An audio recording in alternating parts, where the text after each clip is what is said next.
नहीं है कि स्वर्ग जाकर मोक्ष पाने की, मुझे चिंता नहीं है कि स्वर्ग जाकर मोक्ष पाने की, तिरंगा हो कफन मेरा यही अरमान रखती हूँ, यही अरमान रखती हूँ। परम सम्माननीय मुख्य अतिथि, मेरे देवता तुल्य गुरुजनों एवं मेरे छोटे या बड़े बहनों, आप सभी को गणतंत्र दिवस की हार्दिक शुभकामनाएं। मैं पूनम सूर्यवंशी आज मैं हमारे भारतीय उत्सव के उपलक्ष्य पर अपने कुछ विचार आप सभी के साथ साझा करना चाहूँगी कि देशभक्ति राष्ट्र निर्माण है क्या नहीं। तो आज मुझे खुलकर बोलना है और आप सभी को समझ कर सुनना है और आप सभी को समझ कर सुनना है। मैं नहीं मानती कि राष्ट्रगान के 52 से इकहत्तर खड़े होकर गाना या वंदे मातरम जरूर शुरू सुनाने लगाना ही देशभक्ति है। महोदय, ये वो सदी है जहाँ नीति नियमों नैतिक जैसे मूल्य की ध्वजा उड़ाते हैं लोग मुझे नजर आते हैं। महोदय, ये वो सदी है जहाँ सत्य अहिंसा सदाचार सने जैसे मूल्य कोड़ियों के भाव बेचते लोग मुझे नजर आते हैं। महोदय, ये वो सदी है जहाँ दो सगे भाई भी सुकून अमन और शांति से बड़ी मुश्किल के साथ जीते हुए नजर आते हैं। और जिस देश के युवा फेसबुक व्हाट्सअप इंस्टाग्राम जैसे सोशल नेटवर्क पर चैटिंग डेटिंग फैटिंग करते हुए नजर आते हैं। और तफलीक तो मुझे तब होती है जब आज का ये नौजवान जिसके कंधों पर जिम्मेदारी है राष्ट्र निर्माण की और देश समाज की आशाओं को जोड़ कर रखने की, वही युवा आज पबजी गेम में डूबा और शराब की लत में भीगा नजर आता है। पबजी गेम में डूबा और शराब की लत में भीगा नजर आता है। तो मैं इन युवाओं को कहना चाहूँगी मोहर इतना में सोने वालों, वक्त है तुम जाग जाओ। इससे पहले कि तुम्हारी नींद गई श्रेष्ठ कोई न ले डूबे, इससे पहले कि तुम्हारी नींद गई श्रेष्ठ कोई न ले डूबे। इस मुल्क को तफलीक ना हिंदुओं से है ना ही मुसलमानों से है। इस मुल्क को तफलीक ना हिंदुओं से है ना ही मुसलमानों से है। आज इस मुल्क को तफलीक है तो सिर्फ बेईमान और गद्दारों से है, सिर्फ बेईमान और गद्दारों से है। एक सैनिक बनकर सेना बजाना ही देशभक्ति नहीं होती। आज़ादी की पूरी बात कुछ और थी और आज बात कुछ और है। तब झांसी की रानी लक्ष्मीबाई से लेकर भगत सिंह से लेकर सुखदेव से लेकर महात्मा गांधी तक इन्हें हम देशभक्त कहते हैं। लेकिन आज मैं देशभक्त कहूँ तो किसे कहूँ? अपने परिवार, अपने समाज, अपने देश के समर्पण का भाव है देशभक्ति। और हर देशद्रोही के जीवन में आने वाला तूफान है हमारी सच्ची देशभक्ति। धर्म और लोकता को पछाड़ कर ईमानदारी से किया गया हर काम है देशभक्ति। एक बूढ़े बुजुर्ग को दवाई दी जाए तो वो है देशभक्ति।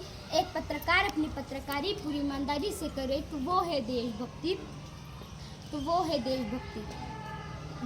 यदि मैं बात यहाँ महिलाओं की करूँ तो महिलाओं को आज बल्कि सुरक्षित नहीं बल्कि आरक्षित नहीं बल्कि सुरक्षित होना चाहिए, क्योंकि कन्या भ्रूण हत्या, दहेज बर्ताव, बाल विवाह, बलात्कार जैसी बातें बढ़ती नजर आ रही है। तो नारी शक्ति के कारण मैं कुछ पंक्तियाँ अदा करना चाहूँगी कि इस देश की रक्षा का हक हम लड़कियों को भी है, इस वतन की रक्षा का हक हम लड़कियों को भी है। इतिहास की किताबें उठाकर देखो जिनको भी हमारी काबिलियत पर शक है, इतिहास की किताबें उठाकर देखो जिनको भी हमारी काबिलियत पर शक है। भारत माँ की बेटी हूँ मैं, तैयार हूँ सरहद पर जाकर सीने में गोली खाने को।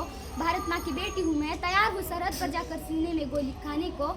एक औरत बनकर हर दर्द को सहना आता है, एक बहन बेटी पत्नी बनकर हर दर्द को छुपाना आता है।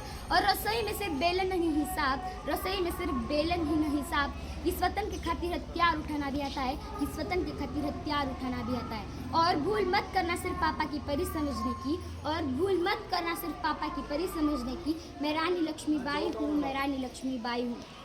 यदि मैं बात यहाँ राजनीति की करूँ तो राजनीति से मुझे कोई परिध नहीं, परिध है तो राजनेताओं के राज करने से है। क्यों चुन ना करे वह राजा ही नहीं बल्कि सेवक होना चाहिए, जो जनता की हर समस्याओं का निदान कर सके और शासन में लड़ झगड़ कर नहीं बल्कि सोच समझ कर फैसले लिए जाएंगे, तब हमारा राष्ट्र निर्माण संभव होगा। तो राजनेताओं को दो मैं लाइनें कहना चाहूँगी कि जिन्हें हम हार बैठे हैं गला अपना सजाने को, जिन्हें हम हार बैठे हैं गला अपना सजाने को, वही अब नाक बन बैठे हैं हमी को काट खाने को, वही अब नाक बन बैठे हैं हमी को काट खाने को। राजनीति, भ्रष्टाचार, काला जादू इस देश के ब्रह्म बुद्ध है। जहाँ इंसान तो उजड़ जाता है लेकिन इंसानियत चोट खा जाती है, जहाँ इंसान तो उजड़ जाता है लेकिन इंसानियत चोट खा जाती है। हमारा राष्ट्र निर्माण तब संभव होगा जब एक गरीब की झोपड़ी को बदलकर उसका अपना घर होगा। हमारा राष्ट्र निर्माण तब संभव होगा जब पतिया किसान के खेत में पानी पहुंचाया जाएगा। हमारा राष्ट्र निर्माण तब संभव होगा।